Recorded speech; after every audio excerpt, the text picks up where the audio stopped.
I can eat some candy. Nigga, this shit ain't healthy. Nigga, hold your text. We got a motherfucker Mr. Ballen on this goddamn. I couldn't even get it out Sunday. But yeah, I ain't editing that shit either. I'm sorry, not editing it out. On the beautiful Sunday, we got Mr. Ballen, man. It's called Pro Hockey Player Case with a 14-year-old mystery warning. Oh shit. This story finna be crazy. I'm gonna get started, man. Iceman.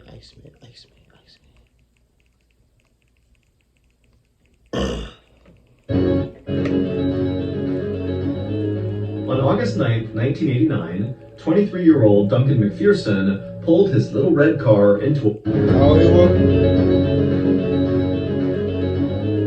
On August 9th, 1989, 23-year-old Duncan McPherson pulled his little red car into a parking lot inside of a lush green valley in Austria. After parking his car, Duncan reached across his middle console and he grabbed an apple out of a bag, and then he took a bite and just admired the unbelievable landscape all around him.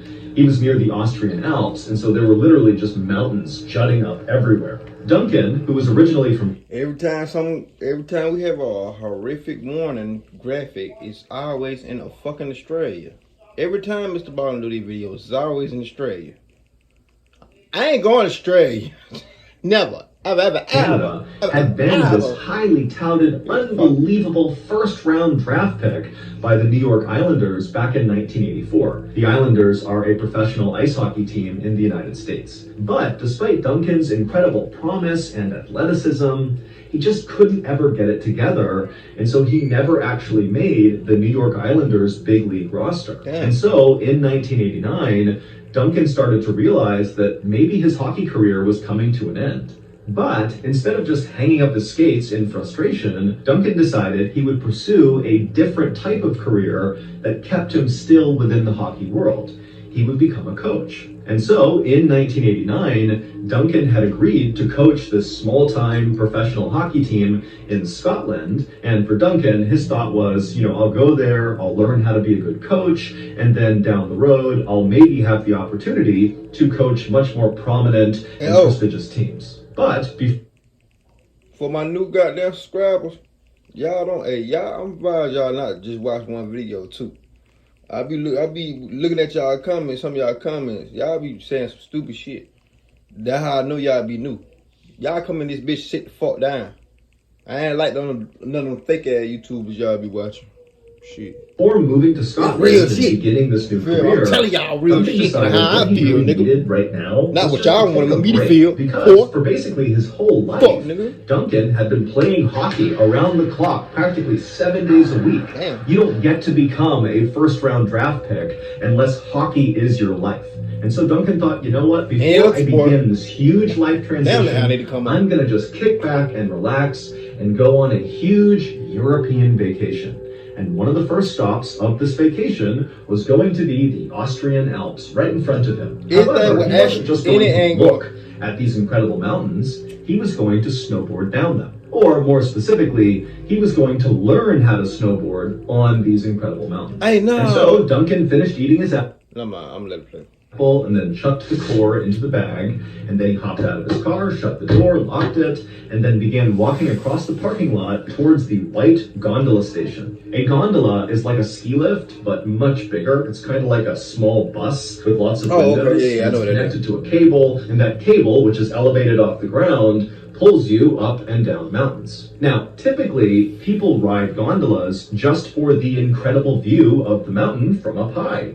But some gondolas are actually in place to take people to specific locations in the mountain. And typically these locations are areas that are not accessible otherwise. You need a gondola to get there. And in Duncan's case, the gondola that he was about to hitch a ride on was of the latter variety. It carried passengers from the station near this parking lot high up into the Austrian Alps, up to about 10,000 feet of elevation, where there was another gondola station called the Eisgrot Mountain Station. And right next to the Eisgrot... I ain't gonna lie, I was gonna say that a couple minutes ago. I seen a movie like this, but they got stuck. It was 3 people though. They got stuck. And then they went on to jump and broke his legs and shit. Then there was like a lot of wolves, goddamn, ate that nigga ass up. I ain't cap. I don't know how they survived, but I forgot how they survived. But think they froze to death or some shit. Somebody came. I don't know. It was something like that. They jumped. I don't know. It was something. It's on Tubi though. Was a very unique ski resort called the Stubai Glacier. And overwhelmingly, this ski resort was the reason why people were taking this gondola. This ski resort was unique, not only because it was very hard to get to, you basically had to take a gondola or hike up to it, but also because the actual slope that skiers and snowboarders would use at this resort was not just a snowy mountainside like virtually all other ski resorts around the world are. No, instead, the Stubai Glacier Ski Resort was a glacier. And so people were literally skiing and snowboarding on a glacier, hence the name. And a glacier, in simple terms, is just a huge swath of thick, permanently frozen ice. And so, in the warmer months, when other ski resorts around the world were not able to continue operations because there was no snow or it was too warm to make snow, the Stubai Glacier Ski Resort did not have that problem because in those warmer months, they could just drive snowcat tractors with their big rakes behind them all over the slope, the glacier, and their rakes would basically chop up the top layer of the ice, turning it into powder for people to ski on, which allowed them to basically stay open every day.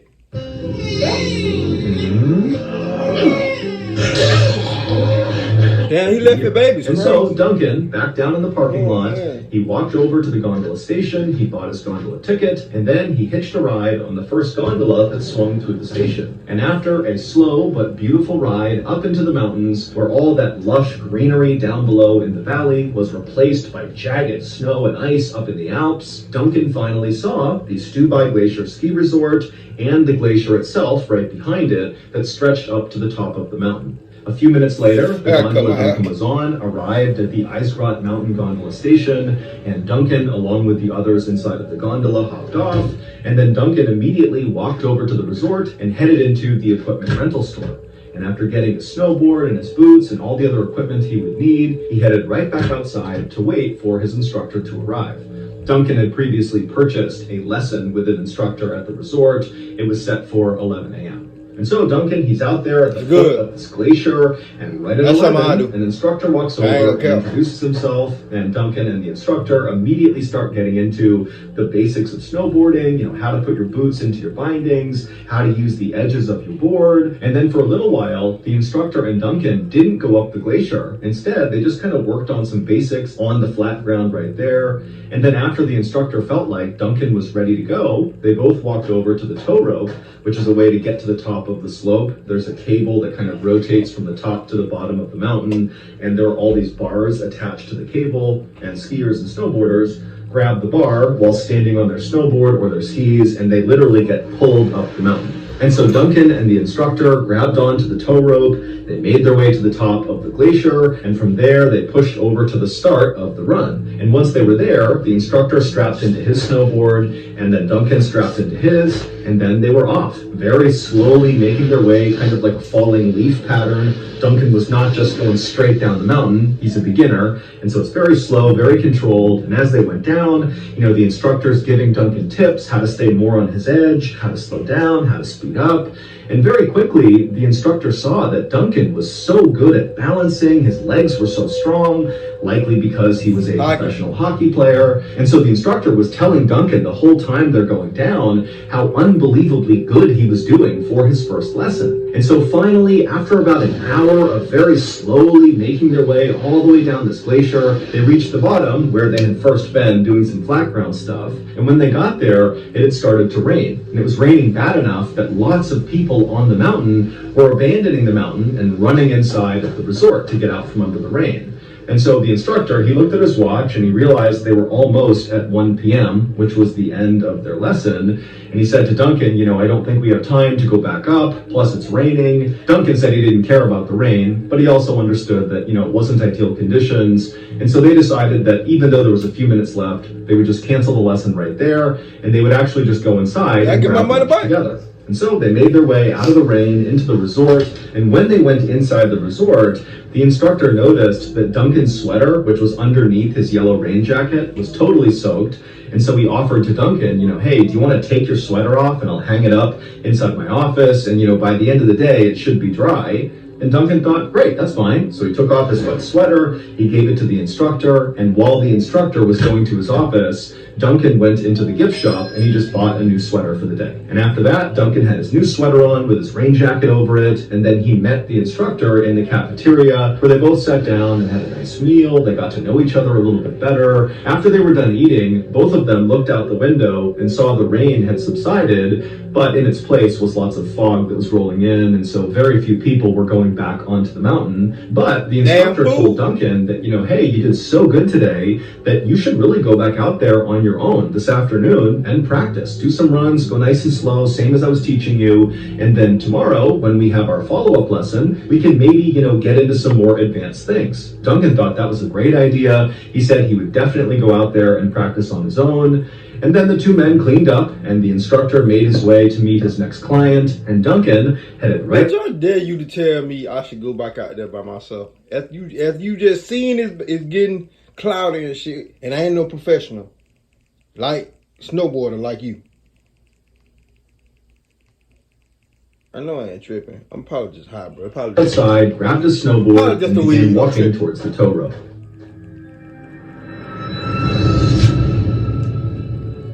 Last week, me and old Seagull Lung were Seagull. This is kind of gross.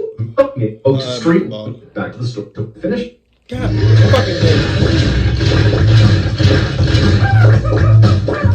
fucking that coffee. Back to the story. My bad, y'all. The next morning, Duncan's snowboard instructor arrived a little bit early to work, and so after getting off the gondola, he made his way over to the resort and he grabbed a cup of coffee in the same cafeteria where he and Duncan had eaten the day before. And then after finishing that coffee, the instructor grabbed his snowboard and the rest of his gear and then headed outside to meet Duncan in the meeting spot they had both agreed on. But when it was time for the lesson to start, Duncan didn't show up. And so the instructor, for a second, thought, was there somewhere else we were going to meet? Did I get the time wrong?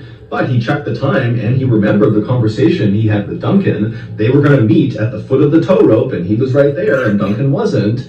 And so we thought, okay, maybe Duncan's running late. But he waited and waited and waited and Duncan never showed up. The instructor was bummed because he and Duncan really had kind of become friends the day before, and he was looking forward to teaching Duncan some more today, but the instructor knew it was pretty common for tourists to cancel their follow-up snowboard or ski lessons. It's like they show up for that first day, they get really into it, they plan on going the next day. No. He told him that night to go. So hell, I would have canceled my shit too, bitch. You told me to go on my own. It is clouder than a motherfucker. You told me to go on my own, and you supposed to be teaching me, bitch. I want my money back, and I'm canceling the next goddamn thing. I would have did the same thing here. We decide, me and what's your name, Daniel, whatever his name is, we decide, hey, thinking the same way. I would have thought the same way, bitch. I would want my money back. Fuck all that. But then other distractions in their vacation pulled them elsewhere, and they no-showed for the lesson. And so the instructor didn't take it personally. He just assumed that, Duncan had found something else to do that was more fun. But the instructor knew he would see Duncan again because Duncan's sweater was still sitting in the instructor's office. 1 week later, Duncan's parents, who were back home in Saskatoon, Canada, got a very unexpected phone call from the Dundee Tigers hockey team, which was the professional hockey team in Scotland that Duncan was going to go coach after this big European vacation. The team rep for this hockey team asked the parents if they knew where their son was because he had not shown up for his first day of work. And Duncan's parents, they immediately were like, that doesn't make any sense. He was so excited about this job. This is a really big deal for him. He would never miss the first day. And so the parents told the team rep that they would try to get in touch with Duncan, and as soon as they did, they'd be in touch with the team, and the team rep said they would do the exact same thing for the parents. However, after this call, the parents quickly realized that trying to get in touch with their son was going to be nearly impossible. They knew Duncan had gone on this big European vacation, but they didn't have his idea. First of all, I ain't going on a trip by myself, but, so I still call my mom. If I'm going out of town or something, I still call my mom. Even, like, let's ever get an Airbnb or a hotel or something, I call my mom, like, when I get back to the hotel or whatever, you know what I'm saying? Let her know I'm straight, you feel me? Even though I am 23, I am grown still, you feel me? itinerary. No, They didn't mama know was what fine. countries he was going to, in what order. They really only knew that he was really excited and he was just going to be on vacation. That was kind of it. And remember, this is 1989. They can't just call Duncan. There weren't cell phones. They didn't have the easy modern ways that we all communicate instantly. And so the parents are like, who do we even call? Where do we go? What do we do? And so ultimately, even though this felt kind of dramatic at the time, the parents decided to file a missing person report with Interpol, which is an organization that connects police across international lines. However, the parents quickly learned that this missing person report was not going to become a high priority item for any police anywhere in Europe. Damn. Because their son was 23, he's healthy, he's strong, he's smart, he's of sound mind, and really all that had happened was Duncan had missed a single day of work on the back end of a huge vacation. So there's lots of reasons why that could have happened. Maybe he extended his vacation. Yeah, it's not professional, but it's totally possible. Or maybe he doesn't want to take the job after all. Or maybe he's just running late. I mean, there's a lot of very logical explanations for why Duncan didn't show up. And so, in short, the parents were told that if you want to find your son right now and not just wait for him to reappear. I meant Duncan when I said the name earlier. Not Daniel, I meant Duncan. I don't know if I said that or not, but hell. Well, you better go looking yourself. And without hesitation, wait a that's minute. exactly what Duncan, your son, right now, and not just wait for him to reappear. Well, you better go looking yourself. And without hesitation, that's exactly what Duncan's parents did. They packed up a couple of suitcases and they headed to Europe to go find their son. Because to them, it felt like something was wrong here and there was no time to waste. But again, the parents have no idea where their son would have gone in Europe. And so they don't really have a good starting point. They don't know who to talk to. But they just began chasing down every single seemingly insignificant lead they came across. And as they traveled all over Europe, they hung up thousands and thousands of flyers that showed their son's face, said he was missing, and here's a number to call if you know where he is. But despite these efforts, the parents really got nowhere. That is, until about a month into their search, when still they have not found Duncan, they have no idea where he is, they've chased down all these leads, they've all dead-ended. And at this time, the parents convinced several news outlets around Europe to air a segment on their news about Duncan. And one of those missing person segments aired in Austria. And the news anchor in Austria, when they were doing this segment, they described the car that Duncan was almost definitely driving when he went missing. It was that little red car. The parents had discovered in chasing down their leads that their son had borrowed the little red car from a childhood friend who used to play hockey with him, and the friend had told the parents that he had lent it to Duncan, and Duncan had told him he would have it for a week and then return it. But Duncan had never returned I wish I had some friends so like the that. anchor in Austria does this segment about how Duncan is missing, and if you have information, come forward. God damn, They describe the little red car, and sure enough, not long after this segment aired in Austria, somebody found Duncan's car. It was still sitting in that parking lot right near the Stubai Glacier gondola. Immediately, when Duncan's parents heard about this, they flew to Austria and they met with police who brought them out to look at their son's car. So that car been parked there for a month.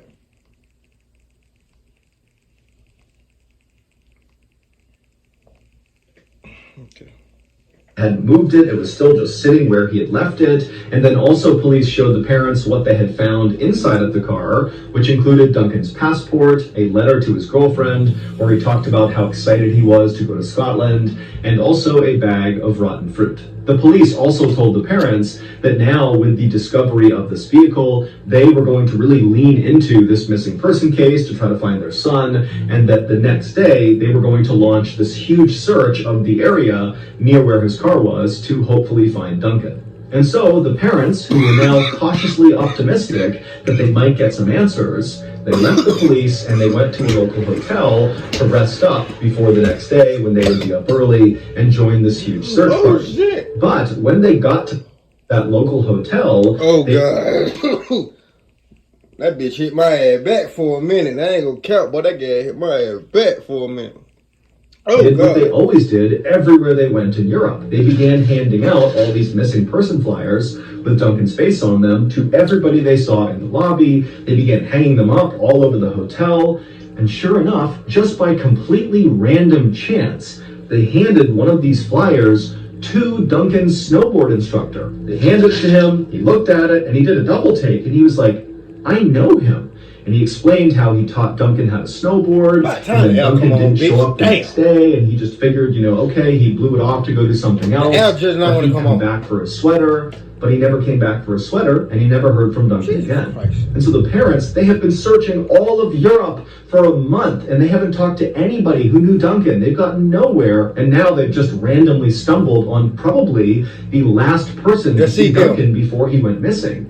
And so they kept asking the instructor, give us more information. What was his attitude like? Was he stressed out? Was he scared? Was he worried about something? Where did he go? Give us anything. But the instructor really didn't have that much more information to offer. And so he tried to answer all their questions, but really just finally said, look, I'm sorry. All I know is after we ate lunch together on the 9th, Duncan said he was going to go out and do some practice runs, but I never actually saw him go up. I didn't see him come down.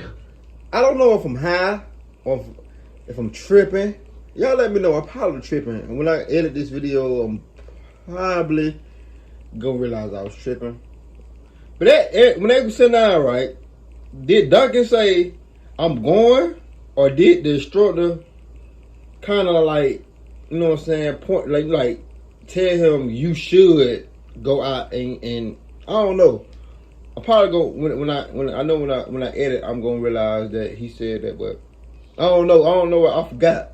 Did Duncan say, "Hey, I'm going, I'm going again to go skating," or did he say that? Did he suggest that he go back and then in the morning time when he come back? I don't know.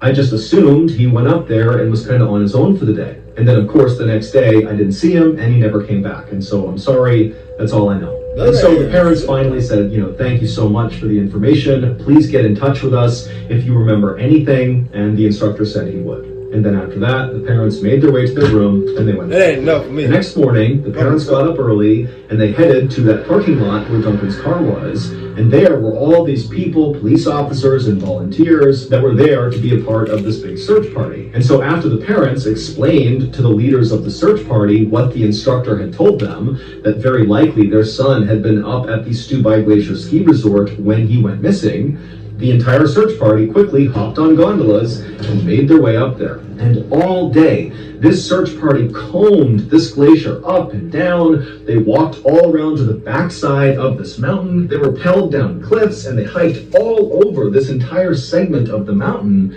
but nobody found anything that gave away where Duncan had gone. And the next day, it was the same story. Huge search party looking everywhere, expanding the search, not just Stubai Glacier, but basically all over this entire swath of mountain range.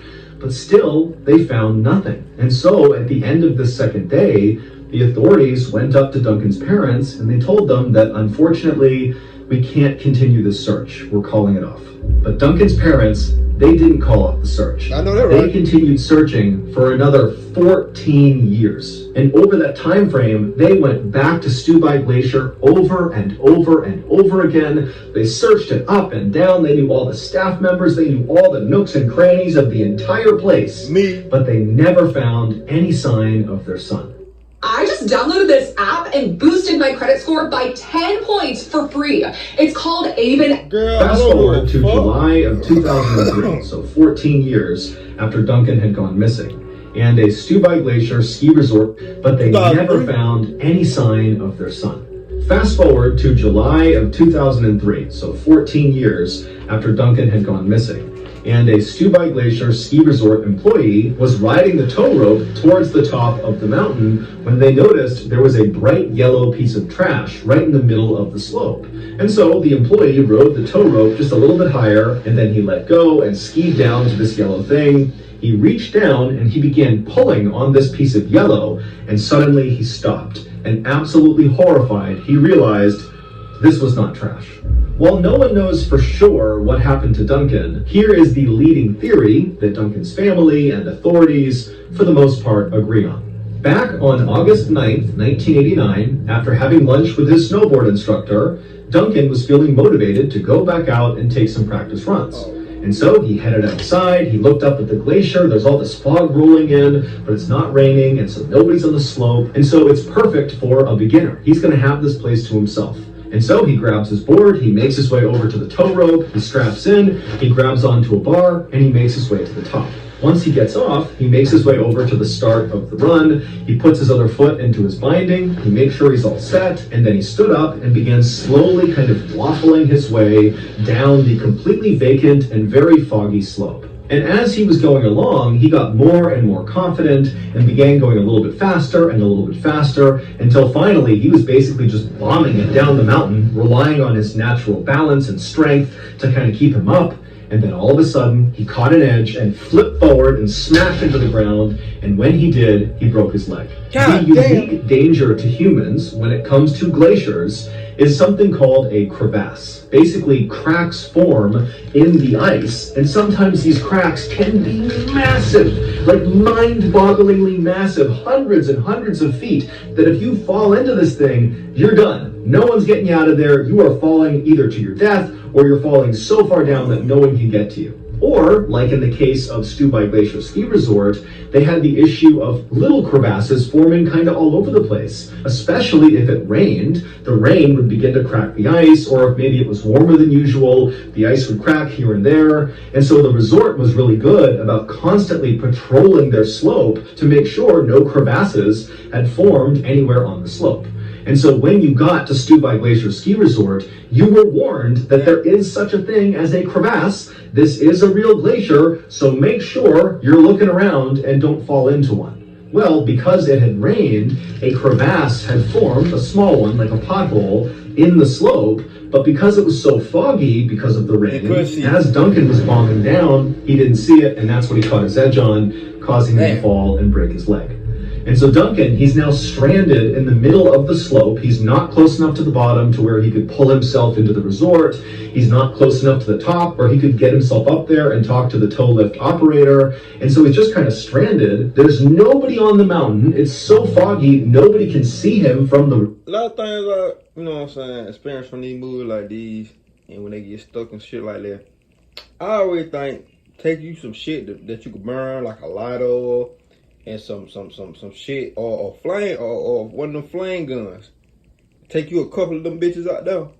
If I get stuck, bitch, I'm shooting that bitch up in the air, bitch. You gonna know I'm here.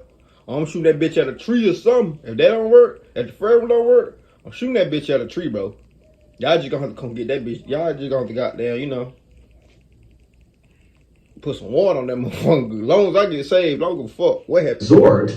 And so he's just stuck in agonizing pain, wondering what he's supposed to do. At the same time this was happening, another ski resort employee was climbing into one of those big snowcat tractors at the top of the glacier. These tractors were what the resort used to chop the top layer of ice and turn it into snow. And because it had rained that day, a lot of the snow had melted, and so this employee needed to basically go over the entire slope from top to bottom and grind up the ice and make some new snow. And so the employee hopped in the cab of this tractor, shut the door, turned on the engine, turned on the back brake, which in your head, picture a long stretch of metal dragging behind this tractor that had rotating blades that cut into the snow as it moved along. And so this employee, after turning on the rake and making sure everything worked, they drove the snowcat and the rake onto the start of the downward slope, and they began crisscrossing back and forth across the entire slope, turning it all into fresh snow. And as this employee drove, they were very careful not to go too quick because they knew they couldn't see very far with all of the fog. And so they're going like 1 or 2 miles an hour, being very cautious. And then suddenly, at the last second, they see something in the snow. It kind of appeared out of the fog. And so the employees swerved as fast as they could to avoid hitting it. And they did narrowly miss it. Their big tank-like treads that are on these tractors just missed running this thing over. However, the back rake with the rotating blades did not miss this object. It went right over it. The employee immediately parked the snowcat and then leapt outside and ran over to see what this thing was. And when they got there, they could not believe what they saw. It was Duncan. And all those rotating blades that had crossed over him had basically mutilated him. One of his arms had been cut off, one of his legs was nearly cut off, but it's believed Duncan was actually not dead. The injuries were horrible, but they would not necessarily have killed him outright. He would bleed to death without help, but they tried to cover it up. They tried to cover it up. No way they tried to cover that up. They covered it. That's why he was like, that's all I can give the destructor. That's why he was saying that's all I can give you and shit like that. That's crazy. In theory, he could have been saved. But the employee, even though this was a total accident, totally panicked and decided that because it was so foggy, no one must have seen this. No one was around, and so no one would know that they were the ones who ran this guy over. And so, instead of helping Duncan, they just tied him up and dragged him behind the snowcat off of the glacier over to this area where this employee knew there was a very deep crevasse. And they chucked Duncan, who might have been alive at this point, into the crevasse along with his arm and his severed leg, and then the employee used the snowcat tractor to rake over the crevasse. They filled it all in and packed it down, and then they drove down the rest of the way and just hoped no one would ever know. But over the course of the next 14 years, the glacier would melt more and more each year until finally Duncan's yellow jacket popped through the ice. And that's what the resort employees saw as they were going up the tow lift and thought it was trash. It was actually Duncan's jacket. They skied over, they tried to pull it out of the snow, only to then see, literally in the ice, Duncan McPherson looking right back up at them. And Duncan still looked like he was 23 years old because he had been frozen this entire time. According to the Stubbe Glacier Ski Resort, Duncan must have just fallen into this crevasse and died. That's what they say happened, and some authorities say that is what happened. But when they pulled Duncan out of the ice and they found his body had been chopped apart and his snowboard had even been chopped apart, that told a very different story. As for the snowcat driver who drove over Duncan, they were never actually officially identified or charged with any crime because there was a statute of limitations that had run out by 2003. And so no one has ever been held accountable for Duncan's death. Don't take y'all ass overseas. So that's gonna do it. If you got something out of Don't take y'all ass somewhere like that, man. Hell no, ain't no way, man. Ain't no motherfucking way. This man already leg broke, and you gonna run him over by accident, and then when you realize you ran him over, you gonna hit his ass and tie him up and throw him in the motherfucking glacier. Man, don't take y'all ass nowhere like that, man. I ain't gonna cap. People could be so goddamn heartless, man. That's fucked up. I ain't gonna even lie. As his father, man, that's crazy, man. I ain't gonna cap, man. I'm sorry, man. R.I.P., man. That's his father and his mother. That's fucked up to him. I ain't gonna cap. You been looking for your son 14 years. That's crazy. And he still look the same as when he had disappeared. It's crazy. Like, damn, that's crazy. That shit just blew my high. I don't even want to go nowhere like that. Now, fuck that. That being said, see how motherfuckers on that video, man. Let it ride, nigga.